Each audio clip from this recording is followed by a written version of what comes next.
রাধে রাধে, হরে কৃষ্ণ। নমস্কার প্রিয় বন্ধুরা, রাধারানীর সংসার থেকে স্বাগত জানাই।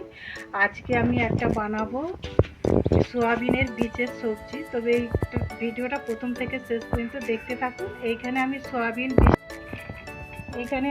200 গ্রাম সোয়াবিন বীজকে ভিজিয়ে রেখেছিলাম রাত্রিতে। দেখছেন খুব সুন্দরভাবে ভিজানো হয়ে গেছে। আমি এখন এই মিক্সিতে বেটে নেবো,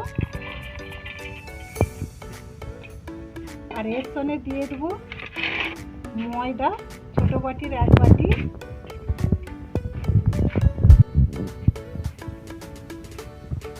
ময়দা দিয়ে দেবো 1 বাটি, আর কর্নফ্লাওয়ার পাউডার। তবে আমি একসাথেই দিয়ে দিচ্ছি, মিক্সিটা ভালো করে মিশানো হয়ে যাবে।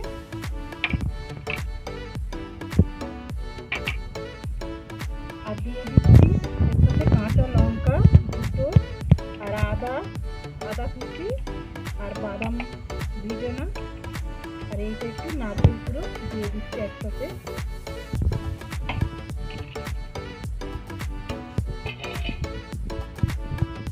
আমি এখন এটা বেটে নিয়ে আসছি, তারপরে আবার দেখাবো। আমার এটা হয়ে গেছে, আমি ঢেলে নেব।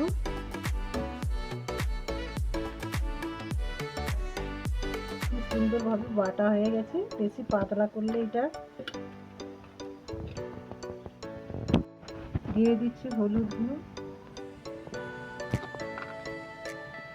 আর দিয়ে দিচ্ছি 1 চামচ মশলা গুঁড়ো।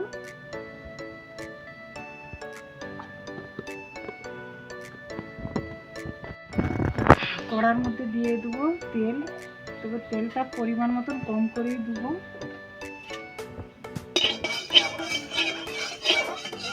যাতে না লেগে যায়, ভালো করে কড়াতে তেলটাকে মাখিয়ে নিচ্ছি।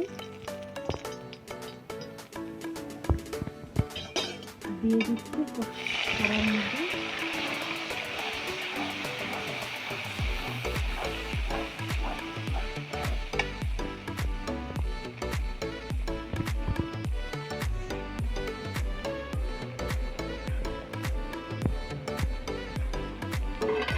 দিয়ে দেবো স্বাদ মতো লবণ। দিয়ে এটা ভালো করে আমি ডোটা ভালো করে তৈরি করে নেব।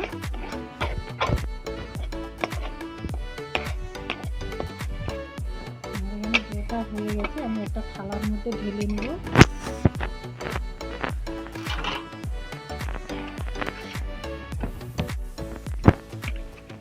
এটা হাত দিয়ে ভালো করে খুব সুন্দরভাবে এটাকে ভালো করে সাজিয়ে নিতে হবে। দেখছেন, একটু ঠান্ডা হলে আমি আবার পিস কেটে একটু তেলেতে ভেজে নেব। এটা খুব সুন্দরভাবে টেনে গেছে। তবে আমি এই খুন্তি দিয়ে ভালো করে পিস পিস করে কেটে নেব।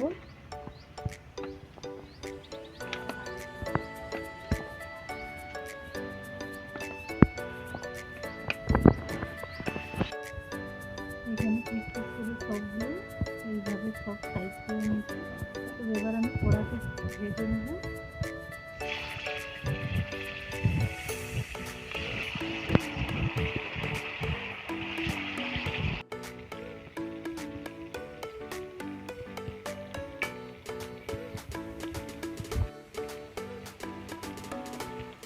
লাল করে ভেজে নিতে হবে। এবার আমার ভাজা হয়ে গেছে, আমি তুলে নেব।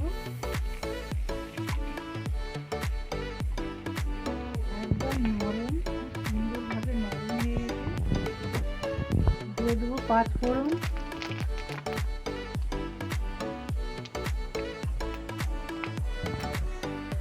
দিয়ে দিচ্ছি তেজপাতা, আদা,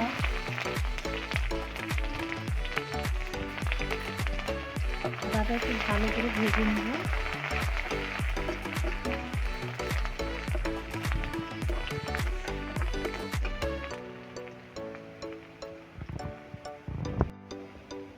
দিয়ে দেবো কাঁচা লঙ্কা,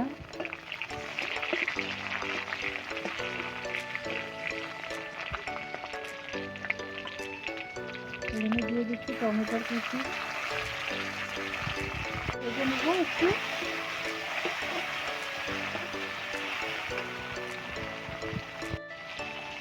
দিয়ে দেবো লঙ্কা গুঁড়ো,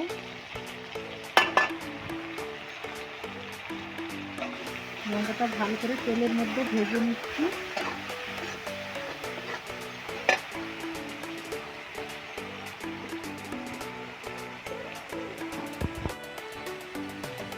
দিয়ে দেবো 1 চামচ হলুদ গুঁড়ো,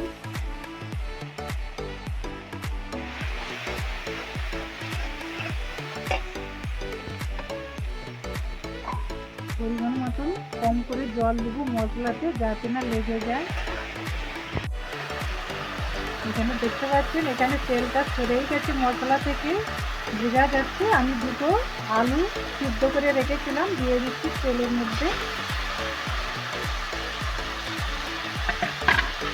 তবে আপনারা পারলে ধনে পাতা দিতে পারেন, আমার হাতে এখন ধনে পাতাটা নেই। স্বাদ মতো লবণ দিয়ে দিচ্ছি আর স্বাদ মতো চিনি দিয়ে দিচ্ছি। দিয়ে এটাকে একটু ভালো করে আমি নেড়ে নেব। জল,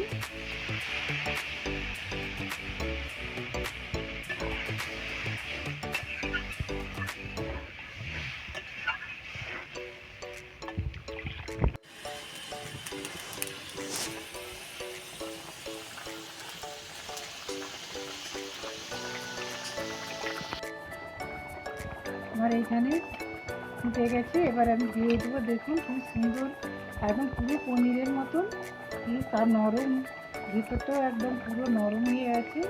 আমি দিয়ে দেবো সবজির মধ্যে। তবে এটা বেশি ফুটবো না, কোনো রকম দিয়েই আমি নামিয়ে নেব। আর আমি সব রকম মশলাগুলো দিয়ে দিচ্ছি। আমার এখানে সবজিটা রেডি একদম। আমি আবার ঢেলে নেব। বেশি ফুটলে ওই পনিরটা পুরো প্যাচ প্যাচ করবে।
আর কিছু না, আমার এখানে দেখুন সয়াবিন বীজের সবজিটা হয়ে গেছে। তবে এই সবজিটা আপনারা বানিয়ে পাবেন। আর যদি ভালো লাগে লাইক কমেন্ট শেয়ার করবেন।